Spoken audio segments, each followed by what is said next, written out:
दोस्तों, तो कैसे हैं आप लोग। चलो आज हम हिंदी में पढ़ते हैं। मैंने पहले कुछ वीडियोस बंगाली में बनाए थे, बट मेरे स्टूडेंट्स ने बोला कि you can carry out all this lecture in Hindi. Okay, तो ठीक है, हम हिंदी में पढ़ते हैं।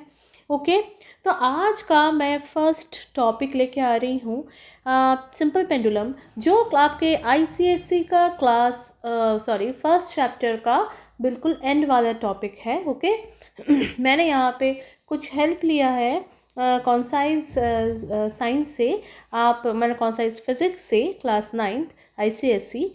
आप भी उस बुक को प्रेफर कर सकते हैं, बहुत अच्छी बुक है।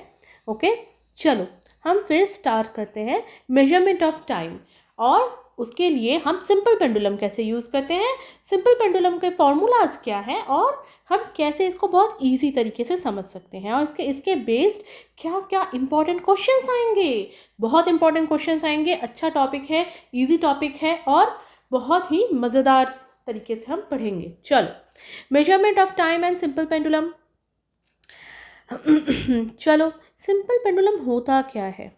A simple pendulum is a heavy point mass known as suspended from the rigid support। इसमें बोला क्या है, ये होता है सिंपल पेंडुलम।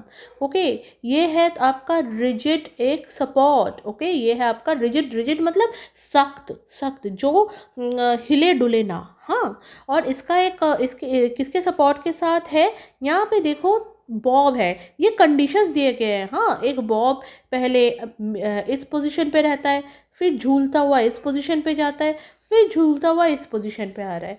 तो ये पोजीशन बता रहा है कि एक बॉब था ऐसे, फिर ये यहाँ पे गया, फिर मुड़ता हुआ यहाँ पे गया, फिर यहाँ पे आया।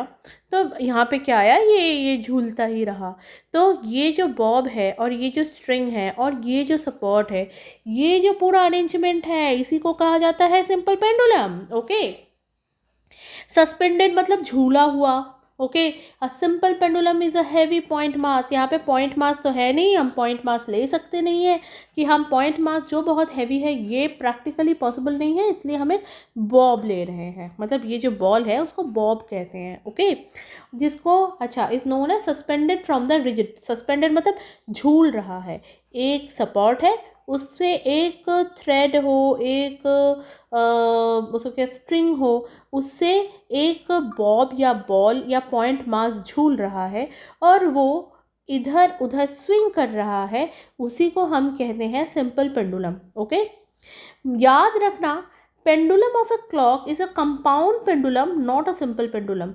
जब हम क्वेश्चन आता है बेटा, बहुत इंपॉर्टेंट क्वेश्चन, मैं बताती हुई जाऊंगी कि क्या क्या इंपॉर्टेंट क्वेश्चन तुम्हें आ सकता है, तो ये बहुत इंपॉर्टेंट है। जनरली यार सिंपल पेंडुलम किसे कहते हैं ऐसा तो कुछ आता नहीं है, but whatever you have to know ना कि होता क्या है, एक चीज़ क्या है। तो जो हमारे क्लॉक में होता है ना, तुम लोग ने देखा होगा जो हॉरर मूवीज़ होती है उसमें दिखाते रहते हैं डिंग डोंग एक हिल रहा है नीचे पेंडुलम, वो वही है पेंडुलम। ठीक है, बट वो सिंपल पेंडुलम नहीं है, वो कंपाउंड पेंडुलम है। ओके, अब देखो, ये जो थ्रेड है, ये जो बॉब को अटैच कर रहा है रिजिड मतलब सख्त एक सपोर्ट से, उसको स्ट्रिंग कहा जाता है। क्या कहा जाता है बेटा, स्ट्रिंग। नीचे जो पॉइंट मास है, पॉइंट मास तो है नहीं यार हमारे पास, तो उसको बॉब कहते हैं। और यहाँ पे ये स्ट्रिंग के लेंथ को हम इफेक्टिव लेंथ कहेंगे। एक्चुअली सिर्फ स्ट्रिंग के लेंथ को नहीं, स्ट्रिंग के लेंथ को, ये देखो ये है स्ट्रिंग का लेंथ, अलॉन्ग विथ बॉब का जो ये रेडियस है, बॉब ऐसा है ना, उसका भी तो कुछ रेडियस होगा, अलॉन्ग विथ स्ट्रिंग का जो लेंथ, इस दोनों को मिला के हम कहते हैं इफेक्टिव लेंथ। ठीक है, इसको हम, ये स्ट्रिंग के लेंथ को हम कैपिटल आर से, और ये बॉब के रेडियस को हम स्मॉल आर से डिनोट करते हैं, और हम बोलते हैं small L is equals to capital L plus are.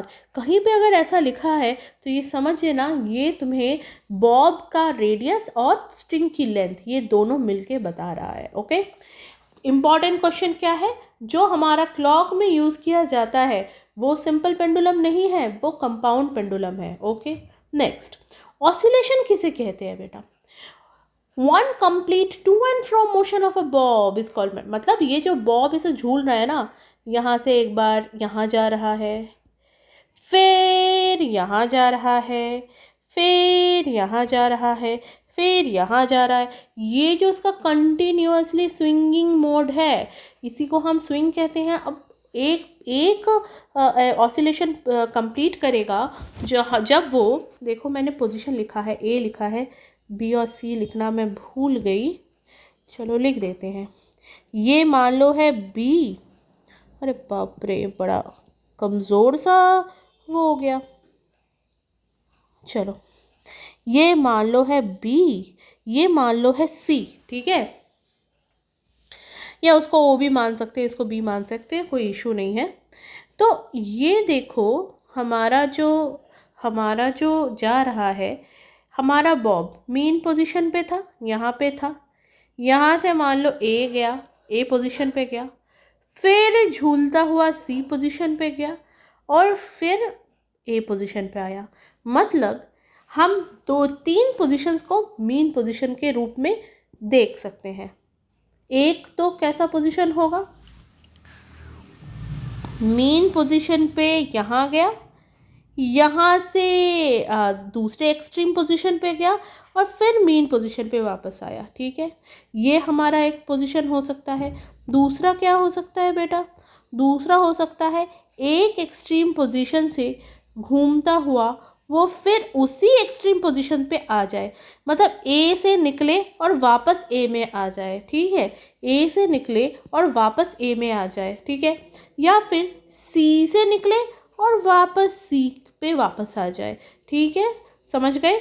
एक पोजीशन से निकल के वो वापस उसी पोजीशन पे जब आ जाता है तो उसे हम मैंने यार शेप डाल के कुछ शेप बनाने की कोशिश की, उसे समझ ही नहीं आ रहा है, वो कभी परवल बना रहा है, कभी वो नाइफ बना रहा है, पता नहीं क्या ही बना रहा है। चलो तो हम क्या करेंगे बेटा, हम या फिर यहाँ पे एक्सट्रीम पोजीशन क्या है सी, या फिर सी से एक तक गया और फिर वापस सी पोजीशन पे आया, या फिर ऐसा हो सकता है, या फिर क्या हो सकता है ए पोजीशन पे बॉब था, ए से सी पोजीशन पे गया और सी से फिर ए पोजीशन तक आया, इसको भी हम कह सकते हैं बेटा बॉब ऑसिलेशन।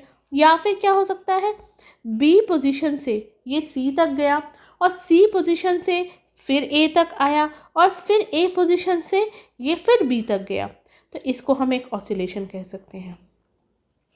यहाँ पे क्या बोला है, one complete to and fro, मतलब आगे पीछे का एक कंप्लीट मोशन।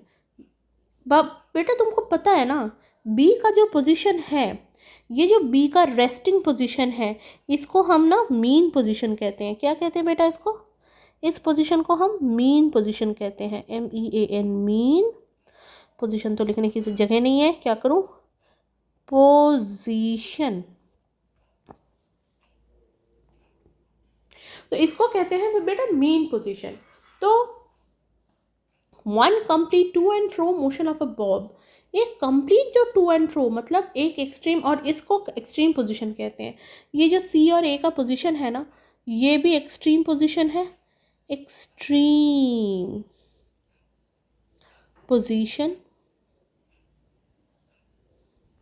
ये भी है एक्सट्रीम पोजीशन, EP लिख रही हूँ मैं, कंफ्यूज मत हो जाना क्या EP है एक्सट्रीम पोजीशन, यार लिखने की जगह नहीं है, ठीक है। तो ये दोनों है एक्सट्रीम पोजीशन।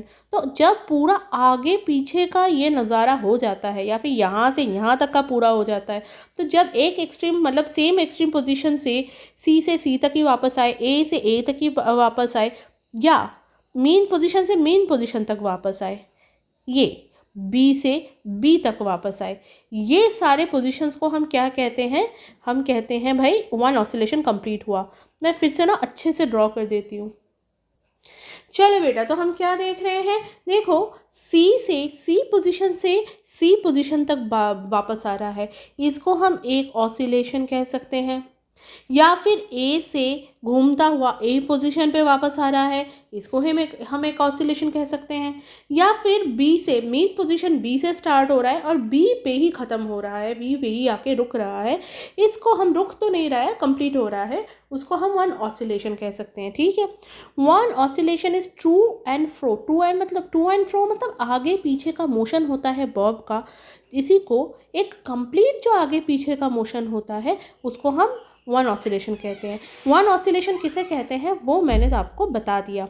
अब देखो पीरियड ऑफ ऑसिलेशन और टाइम पीरियड, ये जो एक ऑसिलेशन है मैंने क्या बताया है कि ए से या फिर घूमता हुआ ए तक वापस आए, सी से या फिर घूमता हुआ सी तक वापस आए या फिर मीन पोजीशन बी से घूमता हुआ मीन पोजीशन तक वापस आए, ये इसको कहा जाता है एक ऑसिलेशन।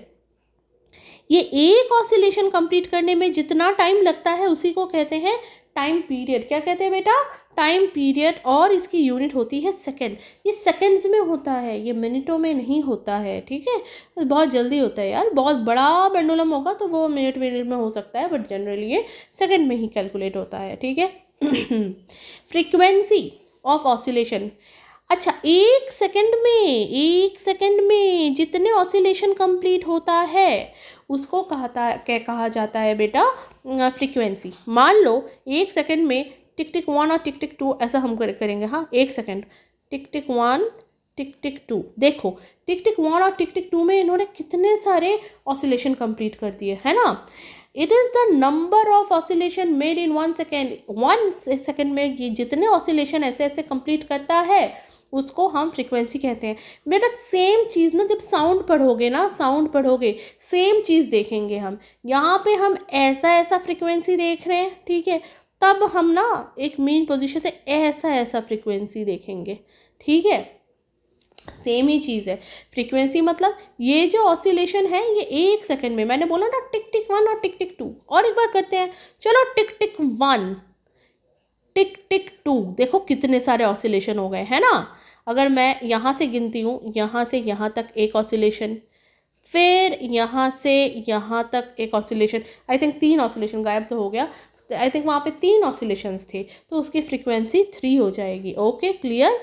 इसको हम पर सेकंड मतलब रेट ही तो गिन रहे हैं, एक सेकंड में कितना, इसको रेट कहते हैं ना, रेट जैसा हम कर रहे हैं, इसलिए इसको हम पर सेकंड में वो कितनी बार झूल रहा है, कितनी बार ऑसिलेट हो रहा है, आगे पीछे जा रहा है बॉब, उसी को हम ऑसिलेशन फ्रीक्वेंसी कहते हैं।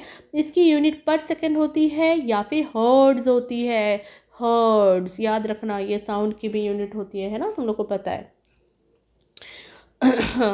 Relationship between time period and frequency, ये जो हमने टाइम पीरियड पढ़ा ना, और ये हमने फ्रीक्वेंसी पढ़ा ना, तो इन दोनों की क्या मतलब कोई रिलेशन तो होगा, मतलब कोई फॉर्मूला तो होगा जिसमें हम दोनों को देख सकते हैं दोनों में क्या रिलेशन है। एक्चुअली दोनों के इन्वर्सली प्रोपोर्शनल है। देखा बेटा, और एक चीज़ मैं बता दूं, वैसे तो पीछे और दिया गया है। मान लो एक कोई भी कैरेक्टरिस्टिक है और दूसरे के बाद तुम बी को ऐसे लिख रहे हो, तो मतलब जो भी ये कैरेक्टर है ना, ये इसके डायरेक्टली प्रोपोर्शनल है। देख रहे हो डायरेक्टली प्रोपोर्शनल का साइन कैसा है? इन्फिनिटी मत बना देना, इन्फिनिटी नहीं है बेटा, क्या है ये, ऐसे इन्फिनिटी कट कर दिया। ओके, मतलब ये बढ़ेगा तो ये भी बढ़ेगा, ये घटेगा तो ये भी घटेगा। और तुम और तुम्हारे बेस्ट फ्रेंड, मान लो तुमको डांट पड़ती है तो तुम्हारे बेस्ट फ्रेंड को भी डांट पड़ रही है, और तुम अच्छा पढ़ते हो, तुम्हारा बेस्ट फ्रेंड भी अच्छा पढ़ रहा है। तो ये चीज़ होती है जब ऐसा हो रहा है, that means you both are directly proportionate to each other. Inversely proportional क्या है बेटा? एक जैसे हम उसको लिखते हैं 1/, जो भी दो एलिमेंट है, इसका जो कैरेक्टर होगा और इसका जो कैरेक्टर होगा वो इन्वर्सली प्रोपोर्शनल होगा। फॉर एग्जाम्पल क्या बताऊँ, कैसे बताऊँ? फॉर एग्जाम्पल तुम जितना ज़्यादा टाइम वेस्ट करोगे, सक्सेस तुमसे इन्वर्सली प्रोपोर्शनल हो जाएगा।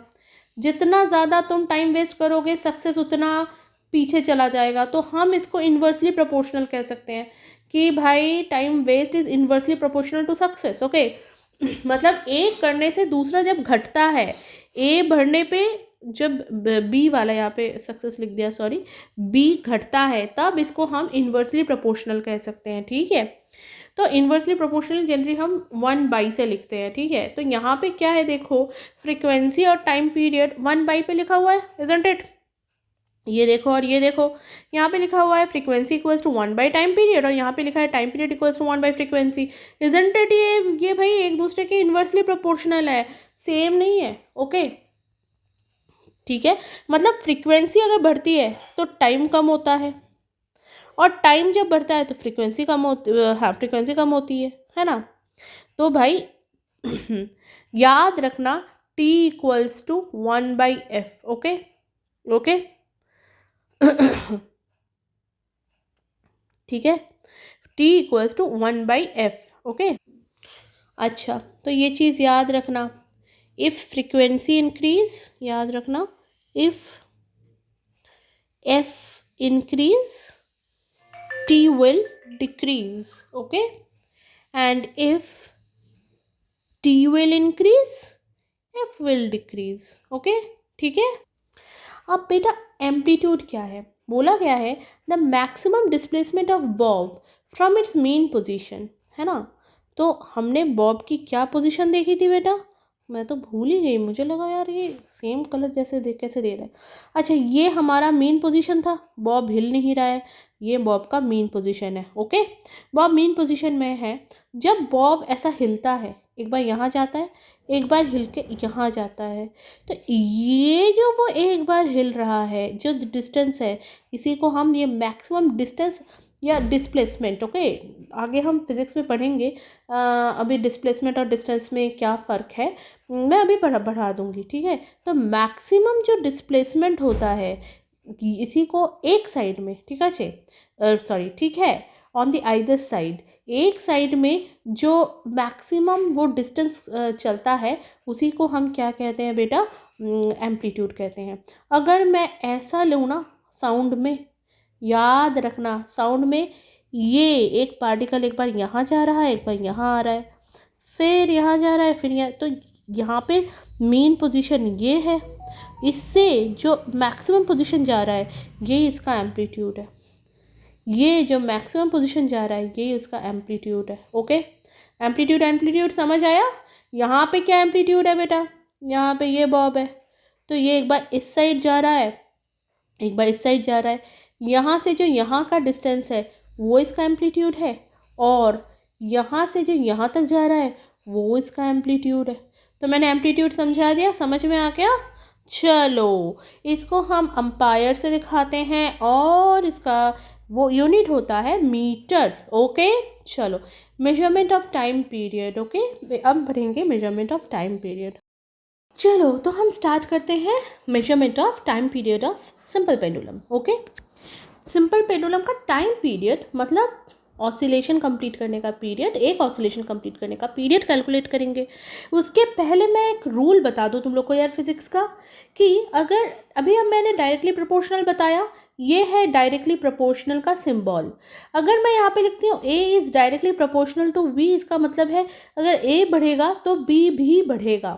ठीक है, और अगर मैं लिखती हूँ कि A is 1/b, proportional to 1/b, इसका मतलब है अगर ये है इन्वर्सली प्रोपोर्शनल, 1/समथिंग का मतलब है इन्वर्सली प्रोपोर्शनल, अगर ए बढ़ेगा तो बी उसका उल्टा घटेगा। ठीक है, अगर अगर हम दो चीज़ों को बोल रहे हैं कि वो डायरेक्टली प्रोपोर्शनल है, तो अकॉर्डिंग टू फिजिक्स का जो लॉ है, ए का अगर बी के साथ रेशियो ले लें, मतलब ए रेशियो बी या ए बाई बी ले लें, तो वो कांस्टेंट होगा। ए और बाई अगर ले ले, ए और बी को अगर बाई ले ले तो वो कांस्टेंट होगा।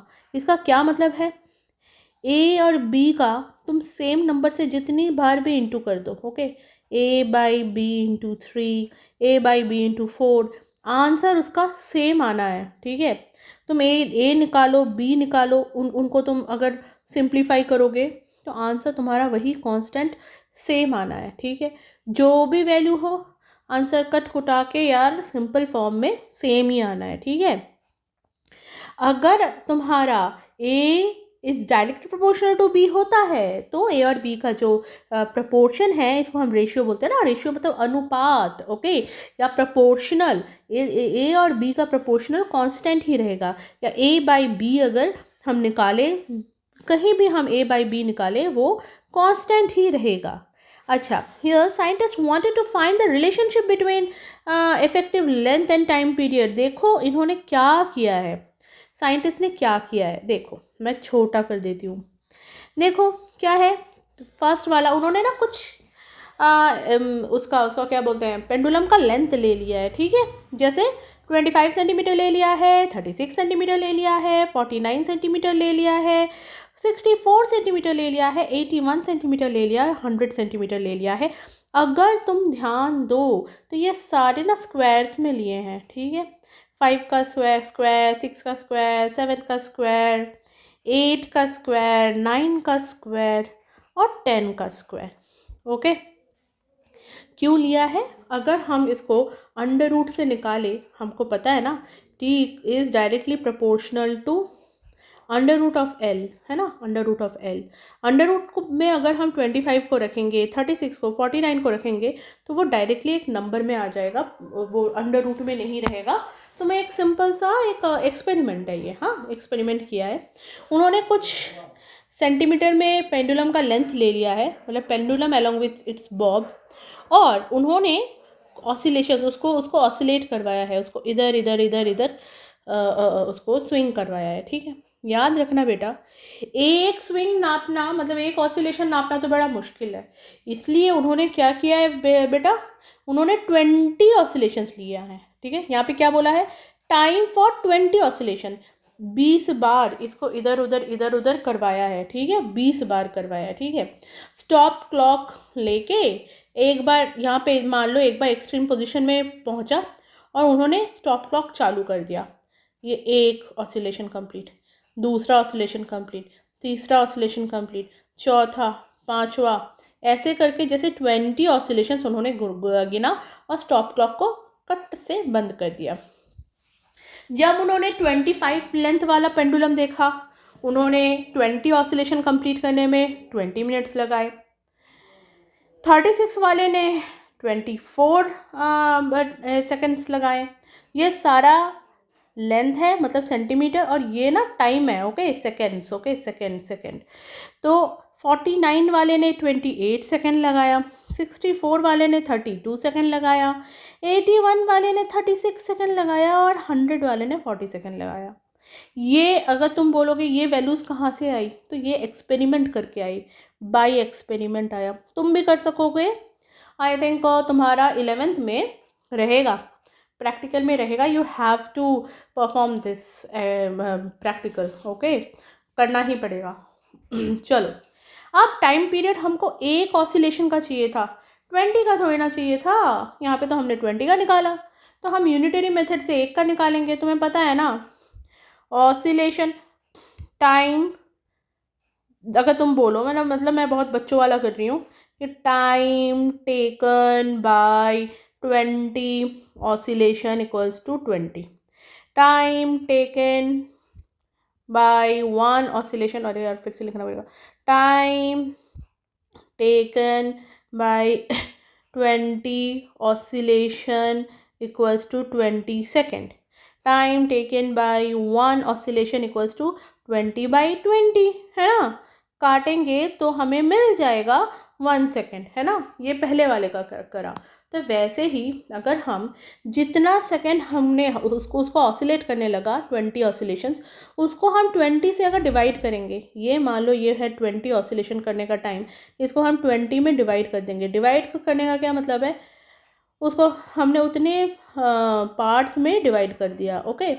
हाँ, तो उसका एक पार्ट का हमें मिल जाएगा, एक पार्ट का क्या है 1 सेकेंड है, एक बार मतलब एक बार ऑसिलेशन करने में हमें 1 सेकेंड टाइम में लगा, ओके क्लियर। अब क्या हमने पढ़ा था, हमने तो यही पढ़ा था ना कि L इज या T square is directly proportional to L, यही तो पढ़ा था। तो हमारा T/L हमारा कांस्टेंट आना चाहिए, अभी तो मैंने बोला T/L कांस्टेंट मतलब सेम आना चाहिए। ये देखो इन्होंने L लिखा ऊपर, L क्या था हमारा 25, और टी स्क्वायर था 1 का स्क्वायर 1 ही होता है, तो इन दोनों को डिवाइड किया तो 25 आ गया। नेक्स्ट पे भी वैसे ही किया, 36 का सेंटीमीटर था, 24 सेकेंड इसने ऑसिलेट किया और टाइम पीरियड निकला 1.2, इन्होंने लिखा 36 मतलब L बाई 1.2 का स्क्वायर, देखो फिर से 24 आया। तुम जितनी बार भी करोगे हर बार तुम करके देख सकते हो 25 ही आएगा, 25 ही आएगा, 25 ही आएगा, 25 ही आएगा। देखा, ये इसी को बोलते हैं कांस्टेंट। जितनी बार भी हमने L/T² लिया वो कांस्टेंट सेम आया, इसीलिए हम बोलते हैं कि भाई कांस्टेंट आएगा। आप देखो हमारा पहला कितना था लेंथ भाई, 25 था, और लास्ट वाला क्या था 100, मतलब यार पहला वाला 25, लास्ट वाला 100, 25 इंटू 4 इक्वल्स टू 100, मतलब 4 गुण बढ़ाया गया है, 4 गुना बढ़ाया गया है ना। 25 से 25 मतलब 25 इंटू 4 मतलब, और टाइम कितना बढ़ाया देखो ज़रा बेटा, पहले में 1 था जो 2 हो गया, मतलब अगर हम 4 गुना, अगर हम अपने पेंडुलम को 4 टाइम्स लेंथ में बढ़ाते हैं, 4 टाइम्स लेंथ में बढ़ाते हैं तो उसका टाइम डबल हो जाता है। ओके, याद रखना बेटा, अगर हम टाइम को 4 टाइम्स बढ़ाते हैं तो उसका लेंथ डबल हो जाता है। ये एक इम्पॉर्टेंट क्वेश्चन है, जनरली एमसीक्यू में आता है कि अगर उसको 4 टाइम बढ़ा दिया तो वो क्या होगा। अगर हमने लेंथ को 4 टाइम्स बढ़ा दिया तो उसका जो वो है, उसका जो यू कैन से, अरे यार मैं भूल रही हूँ, उसका जो टाइम पीरियड है वो डबल हो जाएगा। अगर 4 टाइम्स लेंथ बढ़ा तो टाइम डबल होगा। Okay, clear. चलो, if the length is multiplied by 4 then, मतलब मल्टीप्लाइड या फैक्टर ऑफ 4, मतलब वही, अगर ये 4 टाइम्स बढ़ा, एक्चुअली 4 टाइम्स है, 4 टाइम्स बढ़ा तो time will becomes 2 time, time उसका डबल हो जाएगा। 2 टाइम्स मतलब है डबल हो जाएगा, डबल हो जाएगा, ठीक है। If length of pendulum is 4 times 4 times then the time period of oscillation get doubled. Okay, I think clear है। चलो नेक्स्ट चलते हैं। इससे हमें क्या मिलता है कि the time period is directly proportional to the effective root of effective length. इसका मतलब है अगर हम टाइम का स्क्वायर करें तो वो L के इक्वल है, और अगर हम इसको हटाएं तो मतलब टाइम इज इक्वल्स टू, वो उस साइड जाके अंडर रूट हो जाएगा। हाँ, अगर तुम बोलो मैम इक्वल टू क्या उधर जाता है तब होता है ना, हाँ डायरेक्टली प्रोपोर्शनल के उस साइड जाएगा तो भी ऐसा ही होगा, ठीक है। Okay, according to rule of physics, फिर वही बात मैंने लिख दी हुई है कि L/T, अगर ऐसा होगा L is directly proportional to T² तो L/T कांस्टेंट होना चाहिए, ठीक है। तो है हमारा कांस्टेंट, बार बार 25 आ रहा है, ठीक है। अब देखो बेटा ग्राफ, ठीक है, हमने ग्राफ बनाया है, ठीक है भाई। हम पढ़ रहे हैं फिजिक्स, जो चीज़ पढ़ेंगे उसका ग्राफ में, हम उसको ग्राफ में डाल देंगे, ठीक है। जो भी पढ़ो डाल दो ग्राफ में, कोई इशू नहीं है। यहाँ पे हमने T2, अरे यार उल्टा लिख दिया मैंने, सॉरी, माय बैड। इसको थोड़ा छोटा करते हैं, इसको रेड लेते हैं, रेड, और यहाँ पे 2 नहीं, यहाँ पे 1 और यहाँ पे 2 होना चाहिए। मेरी गलती है बेटा, फिर से वही गलती कर रही हूँ, यहाँ पे 1 और यहाँ पे 2। ओके,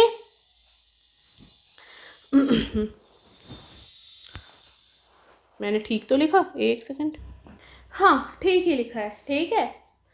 क्योंकि ये देखो L2,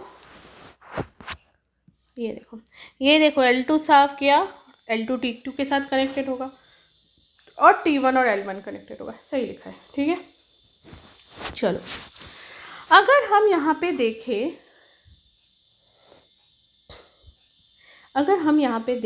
हमने यहाँ पे एक जैसा टाइम है वैसा वैसा हमने L1 लगा दिया कि L1 क्या था कि T2 ये आया, ठीक है। जैसा हमने यहाँ पे, हमें वो है ना, हमें यहाँ पे बहुत कुछ मिला हुआ है, हम वहाँ पे अकॉर्डिंग यहाँ पे हम ग्राफ बना सकते हैं। बनाओगे तो यही आएगा, ठीक है। अभी मैं, क्योंकि ऐसा कुछ अभी ग्राफ प्लॉट का आएगा नहीं, 11th में प्रैक्टिकल्स में आएंगे, अभी तो अब आएगा नहीं, तो फिर अभी मैं इसमें टाइम वेस्ट नहीं कर रही हूँ। अगर हम ऐसा ग्राफ बनाएंगे तो ये हमेशा ऐसा ही आएगा, स्ट्रेट लाइन आएगी, थोड़ी इंक्लाइंड होगी, और किसकी तरफ इंक्लाइंड होगी, लेंथ की तरफ इंक्लाइंड, मतलब झुकी हुई, इंक्लाइंड मतलब झुकी हुई होगी, ठीक है। ऐसा स्ट्रेट लाइन ही आएगा, स्ट्रेट लाइन का मतलब है कांस्टेंट, और झुका हुआ किस तरफ रहेगा, वो एल की तरफ झुका रहेगा, लेंथ की तरफ झुका रहेगा। ऐसा ही आएगा अगर हम T2 वर्सेस L ग्राफ लेंगे तो T2 is taken in y axis and L is taken in x axis. x axis कौन लिखेगा, कौन ही लिखेगा x एक्सिस, क्यों नहीं लिखा, इन x एक्सिस। ओके चलो, राइटिंग बड़ी बुरी आई है यार, तो सुंदर बना है, चलो बनाते हैं थोड़ा। x एक्सिस और y एक्सिस की जगह मैंने डॉट डॉट डॉट डॉट क्या डाला है, एक्सिस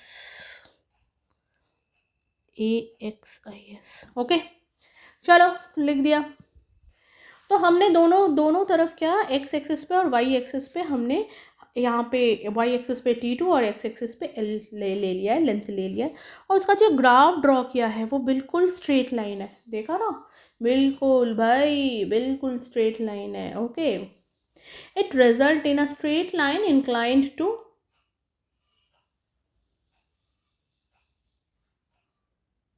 इंक्लाइन होना है यहाँ पे यार, साफ हो गया है, किसी का हाथ लगा है मेरे उस पर, मैं इसे बच्चों को पढ़ा रही थी, हाथ लगा है यहाँ पे।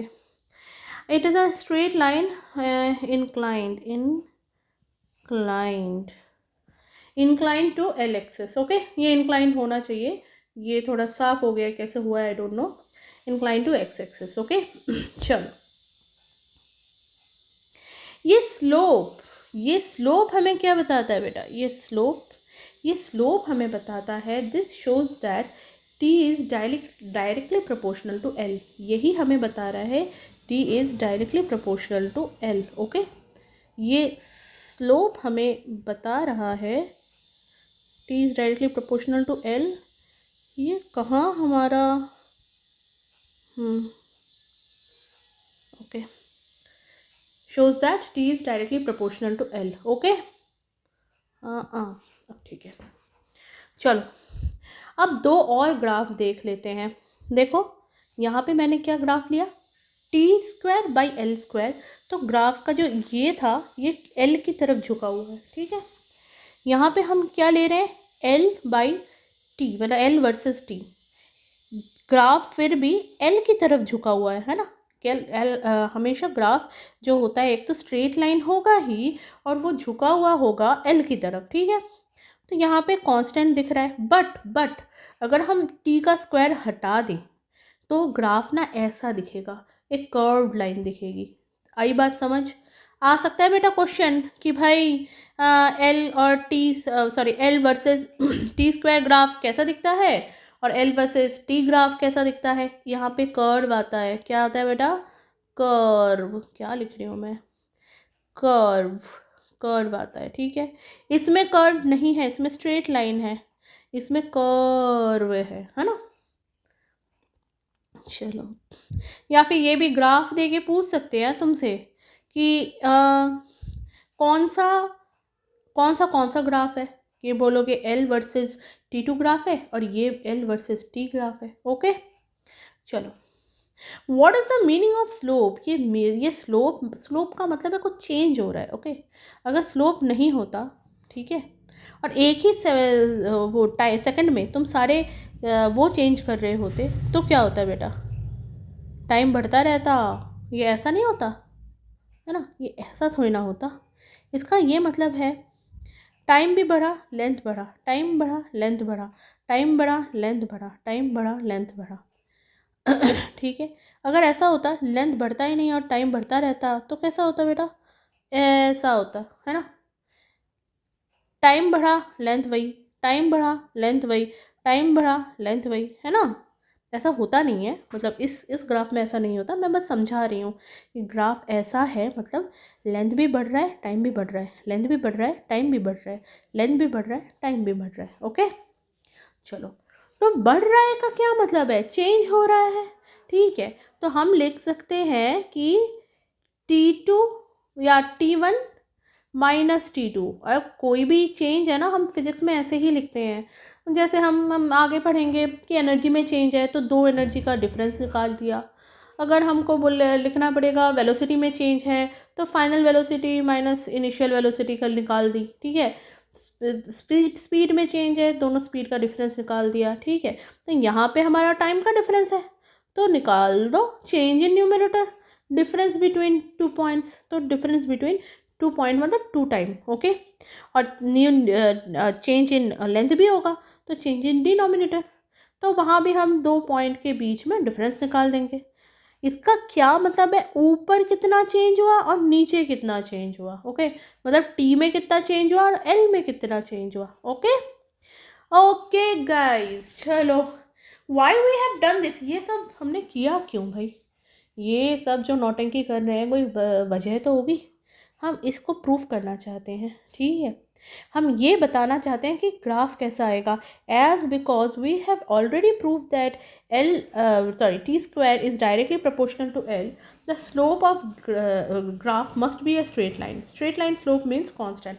हम यही बताना चाहते हैं कि भाई पहले हमने तो वो एक्सपेरिमेंट किया, वहाँ से कांस्टेंट मिला।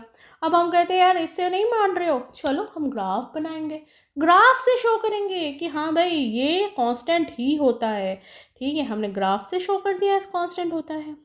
अब ये चीज़ आती तो कम है, बट फिर भी अगर पूछा जाए this slope is found to be constant at a place, अगर देखा जाए कि एक स्लोप कांस्टेंट है एक प्लेस पे, तो वो किसके इक्वल होता है, उसका वैल्यू क्या होता है, उसका वैल्यू इक्वल्स टू ये होता है 4 pi square by ji. G होता है acceleration due to gravity, okay.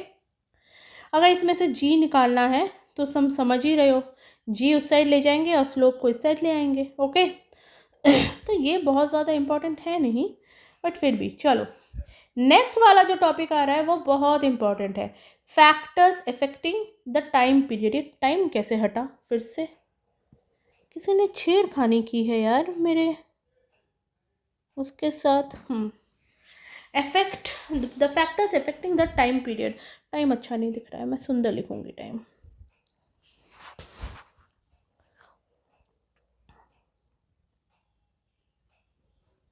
ठीक है, time period of a simple pendulum. चलो, टाइम पीरियड में क्या होगा, the time of oscillation is directly proportional to the square root of its effective length, ठीक है। टाइम पीरियड ऑफ ऑसिलेशन क्या है बेटा, हमें पहले ही फैक्टर्स में बताया गया है कि भाई टाइम और लेंथ हमारा डायरेक्टली प्रोपोर्शनल है, बट यहाँ पे एक नौटंकी है कि भाई टाइम का भाई वो होना चाहिए, टाइम का क्या होना चाहिए, टाइम का हमारे पास ठीक है, टाइम का हमारे पास स्क्वायर होना चाहिए। T square is directly proportional to L, या फिर अगर स्क्वायर को इस साइड ले जाए तो होगा T is directly proportional to under root of length, okay. यहाँ पे एक चीज़ छोटा याद रखना, इसका मतलब है टी बढ़ेगा तो टाइम बढ़ेगा, और अगर क्लॉक के हिसाब से ले लो तो क्या, अगर टी मतलब लेंथ बढ़ेगा और टाइम भी बढ़ेगा, मतलब ये ऑसिलेशन कंप्लीट करने में ज़्यादा टाइम लग रहा है। अगर ज़्यादा टाइम लग रहा है, मैं ही बोल रही हूँ ज़्यादा टाइम लग रहा है, अगर किसी को लिखने में ज़्यादा टाइम लगता है तुम उसको स्लो ही ना कहते हो तो क्लॉक स्लो हो जाएगा। और अगर लेंथ कम हो रहा है और टाइम कम लग रहा है, किसी को लिखने में कम टाइम लग रहा है, तुम क्या बोलोगे, फास्ट हो रहा है, तो इसलिए हम बोलेंगे भाई इसमें फास्ट हो रहा है, ओके क्लियर। चलो, इसके बेसिस पे कुछ इंपॉर्टेंट क्वेश्चन, बस इतने के बेसिस पे हम कुछ इंपॉर्टेंट क्वेश्चन कर रहे हैं, ठीक है। What happen to the time period when length increase. अब क्या होता है जब टाइम पीरियड पे क्या असर होता है जब लेंथ इंक्रीज होता है, टाइम पीरियड भी इंक्रीज होता है। और not only time period increase होता है, जब टाइम पीरियड इंक्रीज होता है मतलब ज़्यादा टाइम लगता है पेंडुलम को इस साइड से उस साइड जाने में, तो उसका वो घटता है। ये देखो फिर से किसी ने छेड़खानी की है, इंक्रीजेस,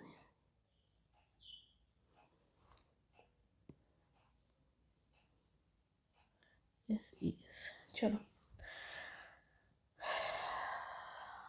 चलो, क्या बोला मैंने कि what happen to the time period when length increase, if the length increase time period also increase. Time period क्योंकि डायरेक्टली प्रोपोर्शनल है ना, क्योंकि तुम लिख सकते हो T square is directly proportional to L. तो भाई टाइम पीरियड बढ़ेगा तो लेंथ भी लेंथ बढ़ेगा तो टाइम पीरियड भी बढ़ेगा, और टाइम पीरियड बढ़ेगा तो लेंथ भी ऑफकोर्स बढ़ रहा होगा। तो अगर लेंथ या टाइम पीरियड बढ़ेगा मतलब उसको एक ऑसिलेशन कंप्लीट करने में ज़्यादा टाइम लग रहा है, ज़्यादा टाइम लग रहा है का क्या मतलब है? ज़्यादा टाइम लग रहा है का मतलब है कि वो घड़ी स्लो है। ज़्यादा टाइम लग रहा है मतलब तुम्हें काम करने में ज़्यादा टाइम लग रहा है मतलब तुम स्लो हो, है ना। वैसे ही घड़ी को भी ज़्यादा टाइम लग रहा है काम कंप्लीट करने में, इसका मतलब घड़ी स्लो है। यहाँ पे काम क्या है? ऑसिलेशन कंप्लीट करना। Why pendulum clock run fast in winter? Winter में पेंडुलम क्लॉक क्यों फास्ट हो जाता है और समर में क्यों स्लो हो जाता है? बहुत इजी क्वेश्चन है, पर पूछेंगे तो भाई तुम्हारा हो जाएगा दिमाग खराब। चलो, why pendulum clock run fast in winter? चलो, due to seasonal change. Season change के साथ साथ क्या होता है बेटा? विंटर में जो मॉलिक्यूल्स होते हैं उसकी काइनेटिक एनर्जी कम हो जाती है ना, क्योंकि ठंड है, वाइब्रेशन कम होता है और वो कॉन्ट्रैक्ट कर जाती हैं, तो स्ट्रिंग कॉन्ट्रैक्ट होगा। स्ट्रिंग क्या होगा बेटा? स्ट्रिंग क्या होगा बेटा? स्ट्रिंग कॉन्ट्रैक्ट होगा। ओके, वेयर एज गर्मी में फिर से स्क्रीन बोल रही हूँ, सॉरी, स्ट्रिंग थोड़ा एक्सपैंड करेगा, ठंडियों में कॉन्ट्रैक्ट होगा। अगर ये एक्चुअल साइज ये है, ठंडियों में कॉन्ट्रैक्ट करेगा और गर्मी में थोड़ा लंबा हो जाएगा। Okay, due to the seasonal change of temperature the effective length of pendulum changes. In winter due to decrease in temperature the effective length of string also decrease. क्या होता है? विंटर के टाइम पे टेम्परेचर डिक्रीज होता है तो effective length of the string also decrease, string का length decrease होगा। और उसके बाद हमको पता है कि भाई temperature is directly proportional to length, तो अगर लेंथ कम होगा तो टाइम पीरियड भी कम लगेगा। तो time period is directly proportional to effective length, due to decrease in the effective length the time period of oscillation will also decrease, है ना। जितना टाइम लगेगा उसको ये कंप्लीट करने में वो भी कम लगेगा, क्योंकि भाई लेंथ ही कम हो गया है। और अगर टाइम कम लग रहा है इसका मतलब क्या है? तुम फास्ट काम कर रहे हो, इसका मतलब है घड़ी यहाँ पे फास्ट है, पेंडुलम फास्ट स्विंग हो रहा है, ठीक है। और क्लॉक भी इसका मतलब है जल्दी फास्ट चलेगा। और यहाँ पे अगर तुम समर ले लोगे, समर में क्या होता है? Due to increase in temperature the effective length, फिर से देखो इनका हाथ लगा है, अरे मेरे क्लास के बच्चे, चलो लिख दिया। Due to the increase in temperature the effective length of the string also increase, length का स्ट्रिंग का लेंथ भी इंक्रीज होता है। और इसमें हम क्या देख सकते हैं बेटा? हम देख सकते हैं T square is directly proportional to L, T और एल डायरेक्टली प्रोपोर्शनल है, इसलिए क्या टाइम पीरियड भी, भाई यहाँ पे लेंथ ज़्यादा हुआ तो टाइम पीरियड भी ज़्यादा होगा।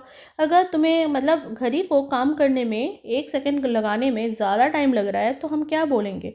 हम बोलेंगे ये स्लोअर है ना। Due to increase in effective length the time period of oscillation will also increase and hence the pendulum will swing slow, इसलिए पेंडुलम स्लोली स्विंग करेगा and clock will run slow, और क्लॉक बहुत slowly run करेगा। What happened when we stand on the swing and why?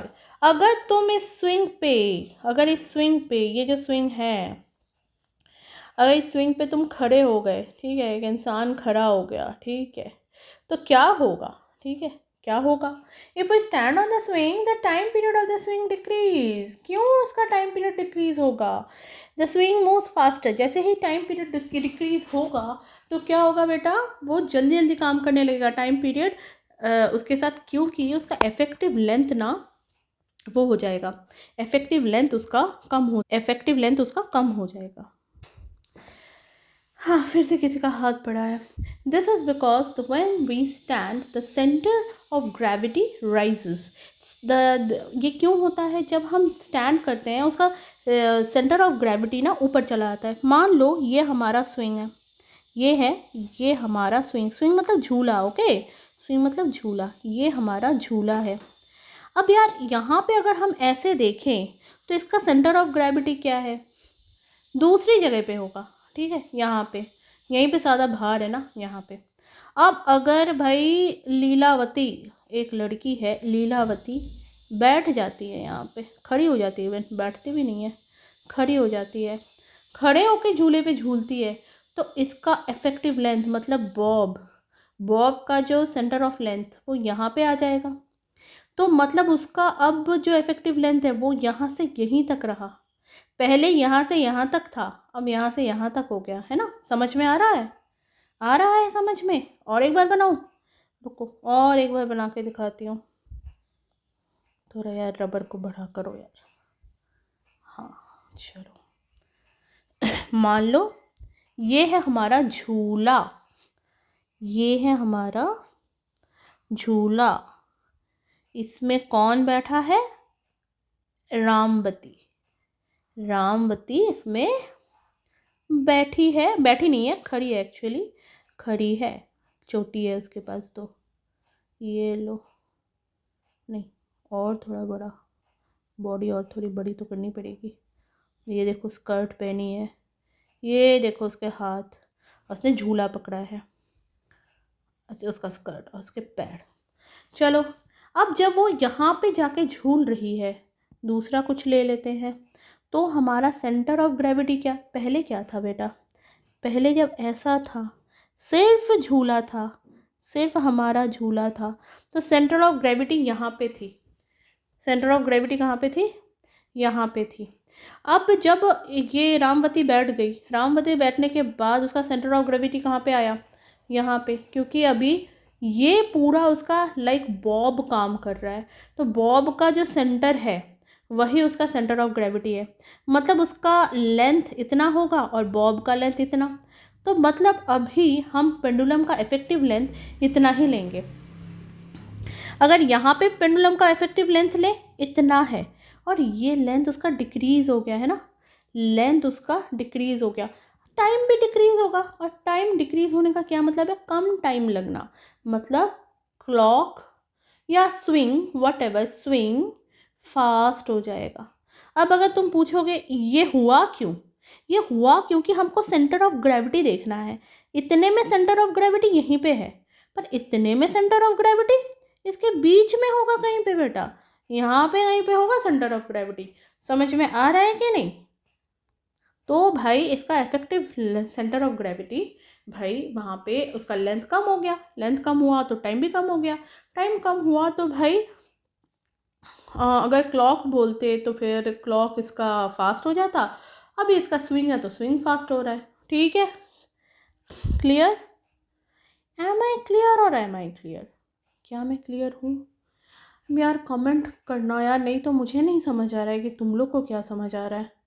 Please जो मेरे videos को देख रहा हो, जो मेरे वीडियोस को देख रहा हो वो ज़रा कमेंट करे, ठीक है, वो ज़रा कमेंट करने की कृपा करे, तो मुझे भी समझ में आ जाए कि यार तुम लोग को समझ आ रहा है। ठीक है, अच्छा रीज़न वही जो मैंने तुम्हें बताया वही रीज़न है कि दिस इज़ बिकॉज, ये हमने क्या बोला है, if we stand on the swing the time period of the swing decrease, the swing moves faster.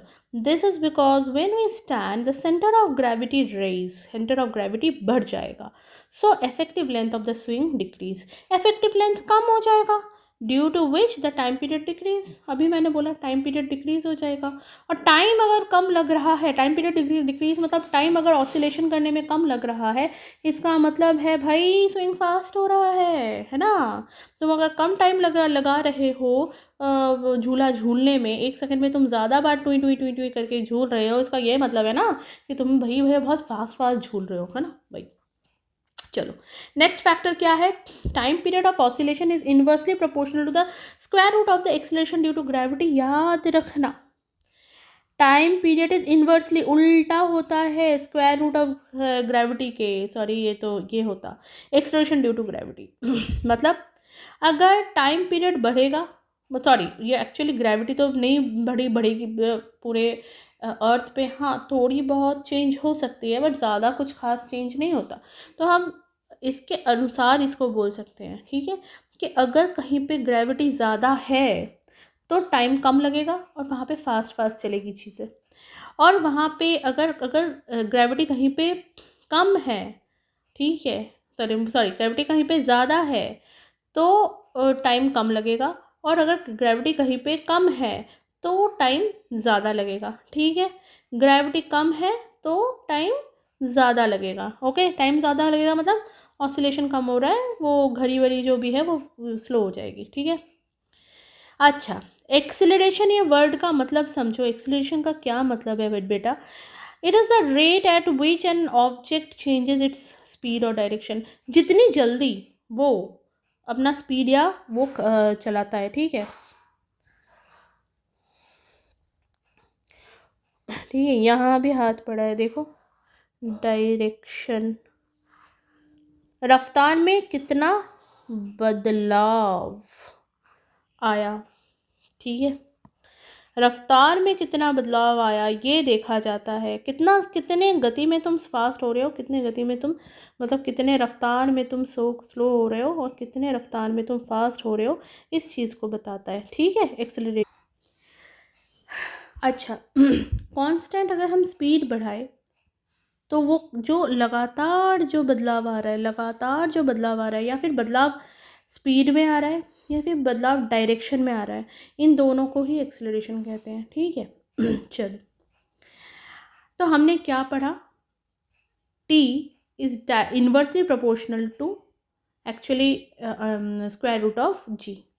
T बढ़े मतलब ग्रेविटी कम होगी तो टी बढ़ेगा, ग्रेविटी ज़्यादा होगी तो टी कम होगा। ठीक है, ठीक है, चलो। What will happen when pendulum clock is taken to mountain और माइंस? अगर किसी चीज़ को तुम मतलब पेंडुलम को तुम माउंटेन पे ले जाओ या माइंस पे ले जाओ, बहुत इंपॉर्टेंट क्वेश्चन है, आ सकता है। माउंटेन पे ले जाओ या तुम माइंस पे ले जाओ तो पेंडुलम पे क्या असर पड़ेगा, पेंडुलम क्लॉक पे क्या असर पड़ेगा, क्या वो स्लो या फास्ट होगा? चलो पढ़ते हैं। When a pendulum clock is taken to mountain और टू माइन, या फिर तुम माउंटेन पे लेके जाओ या माइन पे लेके जाओ, the value of acceleration due to gravity decrease. हाँ, याद रखना, एक्सेलरेशन ड्यू टू ग्रेविटी सिर्फ अर्थ के सरफेस में ही सही है, माउंटेन पर भी कम होता है, अंदर जाओगे तब भी कम होगा। ठीक है, सरफेस के अलावा ऊपर भी कम होगा, नीचे भी कम होगा। तो फिर या फिर तुम माउंटेन पे जाओ फिर भी एक्सलेशन ड्यू टू ग्रेविटी कम ही होगा, या फिर तुम ये उस पर क्या माइंस में जाओ, माइंस में अर्थ के अंदर घुस जाओ खोद खाद के, तब भी ये कम ही होगा। ठीक है, तो क्या इन्वर्सली प्रोपोर्शनल है, मतलब ग्रेविटी डिक्रीज हो रही है तो टाइम पीरियड इंक्रीज होगा, है ना, मतलब ज़्यादा टाइम लगेगा, ज़्यादा टाइम लगेगा तो भाई जो क्लॉक होगा वो स्लो हो जाएगा। As g decrease time period will increase and as a result clock will go slow. अगर ज़्यादा टाइम लग रहा है, मतलब ज़्यादा टाइम लग रहा है ऑसिलेशन कंप्लीट में, तो इसका क्या मतलब है, क्लॉक भाई धीरे है, इसलिए तो ज़्यादा टाइम लग रहा है ना। चलो थर्ड वाला पढ़ते हैं। The time period of oscillation does not depend on mass of the material और बॉडी सस्पेंडेड। सस्पेंडेड मतलब जो झूल रहा है, मतलब बॉब पे डिपेंड नहीं करता, वो बॉब तुम्हारा लोहे का है, वो बॉब तुम्हारा सोने का है, वो बॉब तुम्हारा प्लास्टिक का है, वो बॉब तुम्हारा किसी भी चीज़ का हो, वुड का है, उस पर डिपेंड नहीं करता ये किस मटेरियल से बना हुआ है, इस पर डिपेंड नहीं करता ये एल्युमिनियम से बना है कि वुड से बना है कि उसे क्या बोलते हैं प्लास्टिक से बना है, ये इस पर डिपेंड नहीं करता यार, कुछ भी बना हो सकता है। ठीक है, time period independent of mass और material of that body. Okay, वो वैसे का वैसा ही काम करेगा जैसा उसे करना चाहिए। ओके,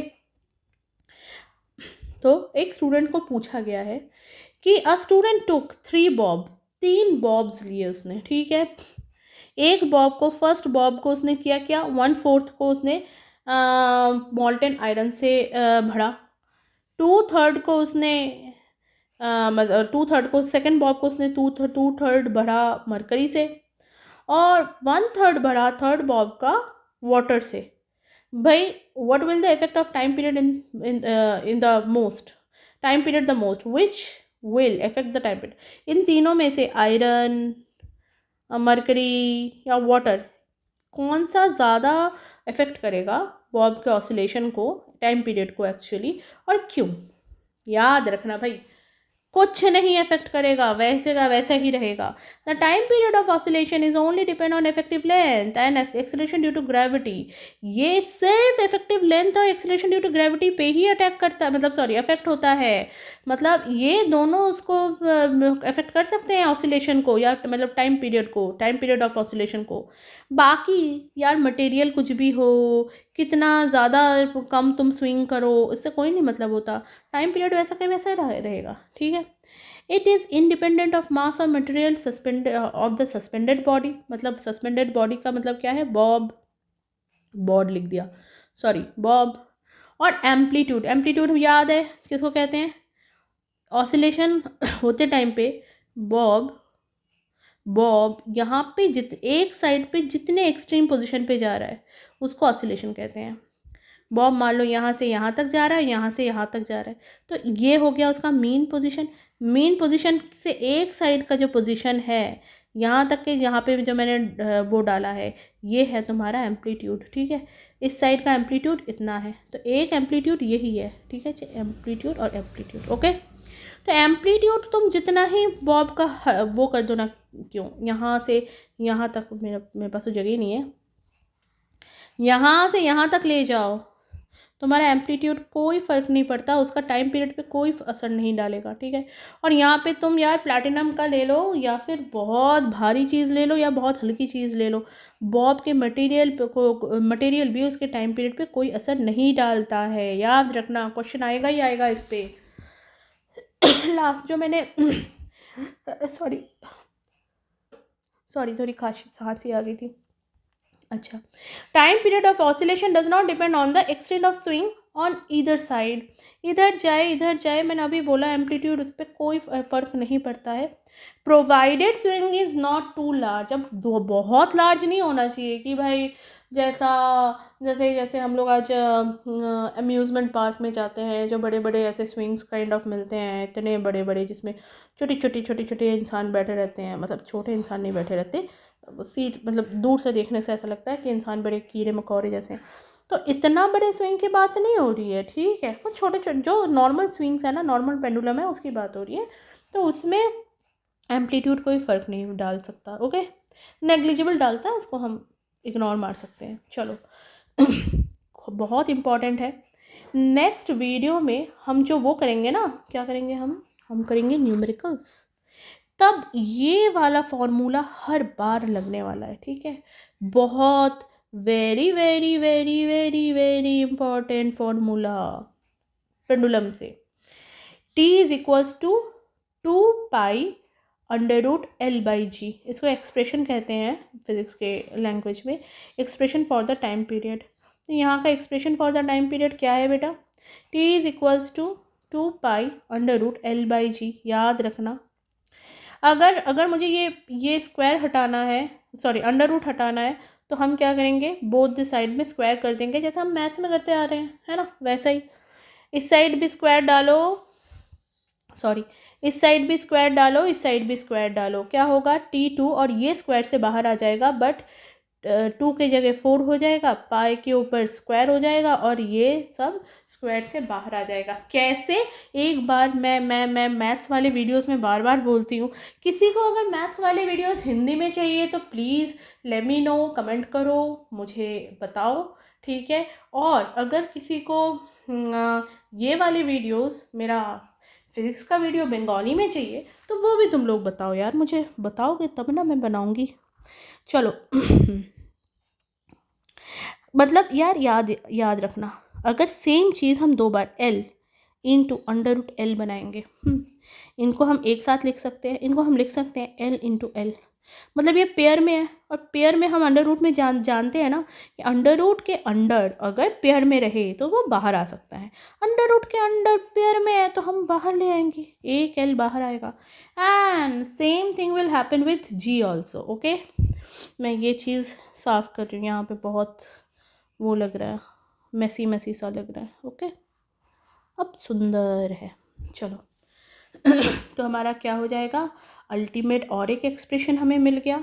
क्या एक्सप्रेशन मिला बेटा, याद रखना, T² is equals to 4π square L/G। ठीक है, ये भी हम यूज़ करेंगे जब ज़रूरत पड़ेगी। यहाँ पे बोल दिया गया है बेटा कौन सा क्या है, जो ये टी स्क्वायर है, आओ भाई, हाँ ये जो टी स्क्वायर है वो टाइम पीरियड है। ठीक है, टी स्क्वायर जो है ये टाइम पीरियड है। एल जो है ये इफेक्टिव लेंथ है, ये तो हम शुरू से ही पढ़ रहे हैं। इफेक्टिव लेंथ को मैंने शुरू में ही बोला था, ये जो स्ट्रिंग का लेंथ है उसको हम एल ले लेते हैं, और ये बॉब का जो रेडियस है उसको हम आर ले लेते हैं। इन दोनों को मिला के ही हम इफेक्टिव लेंथ बताते हैं। ठीक है, आई डोंट थिंक कोई प्रॉब्लम है। अगर कोई प्रॉब्लम है तो let me know, please comment कीजिए और मुझे बताएं क्या प्रॉब्लम है। एक्सेलरेशन ड्यू टू ग्रेविटी क्या है बेटा, वो तो तुम्हें पता ही है, इसका एक वैल्यू होता है, मैं तुम्हें बता दूँ। एक्सेलरेशन ड्यू टू ग्रेविटी ना, हम यहाँ पे कहीं कहीं पे क्या लेंगे, 9.8। एक्सेलरेशन की यही यूनिट होती है ms, मतलब मीटर पर सेकेंड स्क्वायर, या फिर और इजी हो तो 10 ms-2। ज़्यादा से ज़्यादा हम 10 नहीं लेते हैं, हम ज़्यादा से ज़्यादा ना इसी को लेते हैं 9.8, याद रखना। 10 हम भाई उसको इजी करने के लिए ले लेते हैं, बट 9.8 ही लेना, 9.8 विल हेल्प। ओके, चलो important question, why pendulum is preferred as a device to measure time. Pendulum ही क्यों लेते हैं, क्योंकि पेंडुलम का जो तुम देख रहे हो बेटा फॉर्मूला, ये किस पे डिपेंड है, पाई तो हमारा कांस्टेंट है ना। पेंडुलम से हम क्लॉक ही वो करते हैं ना, हम क्लॉक का टाइम देखते हैं, मतलब ये वाला टाइम है ना, वो हिलता है, एक एक सेकंड जाता है, और वो सेकंड का जो कांटा है वो मिनट को हिलाता है ना, यही होता है। तो टी स्क्वायर जो है वो किस पे डिपेंड करता है, एक एल पे डिपेंड करता है और एक जी पे डिपेंड करता है। अब एक क्लॉक है, क्लॉक का ना एल बदलेगा, सेम ही जगह लगेगा ना। उस क्लॉक को तुम लेके अमेरिका जाओ, ये थोड़ी ना अमेरिका बड़ी सिटी है तो सॉरी माय बैड, कंट्री है तो वो बड़ी हो जाएगी, और भाई तुम किसी आइलैंड पे आ गए तो वो छोटा सा आइलैंड है तो वो छोटा हो जाएगा, ऐसा थोड़ी ना होगा, ऐसा तो कुछ नहीं होगा। ठीक है, कोई बड़ी सिटी में जाओगे, मुंबई में जाओगे, तो ऐसा थोड़ी ना कि मुंबई में है तो फिर ये बड़ा लंबा चौड़ा सा हो जाएगा, ऐसा नहीं होगा, ये कांस्टेंट रहेगा। और जनरली जी को भी हम कांस्टेंट ही लेते हैं 9.8। ओके, तो ये जब हमारा कांस्टेंट रहेगा, एल भी जब हमारा कांस्टेंट रहेगा एक घड़ी का, तो हम उसको अच्छे से टाइम को मेजर कर सकते हैं कहीं भी। तो at a given place g is constant and time period of a pendulum for a given length is constant. Length भी एक एक पेंडुलम के हिसाब से लेंथ भी नहीं बदलेगा और जी भी नहीं बदलेगा। तो दैट्स वाई पेंडुलम का जो आंसर आएगा, जो जवाब आएगा, हमेशा पेंडुलम जो वर्क करेगा वो हमेशा अपने सही उसी टाइम पे वर्क करेगा, मतलब उसी लेंथ पे और उसी ग्रेविटी में वो हमेशा वर्क करेगा, ये चेंज नहीं होगा। अगर ये चेंज हो जाता तो टाइम पीरियड चेंज हो जाता, और टाइम पीरियड चेंज हो जाता तो हम टाइम में नापते कैसे उसको, है ना। अब लास्ट इतना सा, सेकेंड पेंडुलम किसे कहते हैं, कुछ नहीं भाई, सेकेंड पेंडुलम उसको कहते हैं जिसका टाइम पीरियड 2s हो, मतलब 2 सेकंड लगाए वो अपना ऑसिलेशन कंप्लीट करने में। अपना ऑसिलेशन कंप्लीट करने में अगर मतलब एक बार जाएगा एक साइड टिक, दूसरा इस साइड जाएगा टिक, 1 सेकेंड यहाँ पे टिक, 1 सेकेंड यहाँ पे टिक, तो टिक टिक 2 सेकेंड। ओके, तो भाई वो एम्पलीट्यूड अगर उसका माय बैड, टाइम पीरियड अगर उसका 2 सेकेंड है तो तभी हम उसको सेकेंड्स पेंडुलम कहते हैं। जनरली सेकेंड पेंडुलम का जो अप्रॉक्स इफेक्टिव लेंथ होता है वो 1 मीटर होता है, अप्रॉक्स। ओके, अप्रॉक्स का 1 मीटर होता है। और एक्सेलरेशन ड्यू टू ग्रेविटी वो मैंने अभी बोला 9.8 मीटर पर सेकेंड स्क्वायर लेते हैं हम। ठीक है, तो ये हो गया हमारा सेकंड, मतलब अभी अगर न्यूमेरिकल करेंगे ना और सेकंड पेंडुलम दे दिया तो इसको एज अ टाइम लेना, इसको एज अ लेंथ लेना। अगर गिवन है तो बहुत अच्छी बात है, अगर नहीं गिवन है तो इसको टाइम ले लेना, इसको लेंथ ले लेना, और जी तुम्हें नोन होगा, इसको याद कर लेना। ओके, वन शॉट में हमने पेंडुलम तो सीख लिया है, अब हम नेक्स्ट वीडियो में न्यूमेरिकल्स करेंगे। कुछ मैंने जितना थियोरेटिकल बेस्ड वो हो सकता है, क्वेश्चन हो सकता है, वो मैंने तुम्हें यहाँ पे दे दिया है। तो आई थिंक इससे बाहर कुछ नहीं आएगा। आशा करती हूँ वीडियो अच्छी लगी हो। प्लीज़ मुझे फॉलो करना मत भूलना, मुझे एक्चुअली सब्सक्राइब करना मत भूलना। अगर वीडियो अच्छी लगी हो तो लाइक करना, और अगर और कुछ मुझे चेंजेस करने हैं वीडियोस में तो नीचे कमेंट भी करना। अगर यही वीडियो बंगाली में चाहिए तो भाई वो भी लिखना कि you want this video in Bengali, okay, मैं इसको बंगाली में बना दूंगी। और मेरे मैथ्स के वीडियोस जाकर देखना, अगर मैथ्स के वीडियोस तुम लोग को हिंदी में चाहिए तो प्लीज़ वो भी कमेंट करना कि मुझे या हमें मैथ्स के वीडियोस वो करना है, मतलब हिंदी में समझाइए। यार थोड़ा लाइक करना, थोड़ा एनर्जी बढ़ता है, देख के अच्छा लगता है। सब्सक्राइब करना, तुम लोग सब्सक्राइब नहीं करोगे तो फिर हम लोग को एनर्जी कहाँ से मिलेगी यार। चलो, wait for new miracles. Bye bye, take care. क्या लिखा मैंने? New miracles, okay. जल्दी में, मैं बहुत थकी हुई हूँ। सुबह से 5:30 बजे से मैंने क्लासेस लेना स्टार्ट किया है, फिर ख़त्म हुआ है। फिर मैंने सोचा यार वीडियो बना देते हैं, नहीं तो रात हो जाती है तो वीडियो नहीं बन पाती। चलो बेटा, बाय बाय, टेक केयर।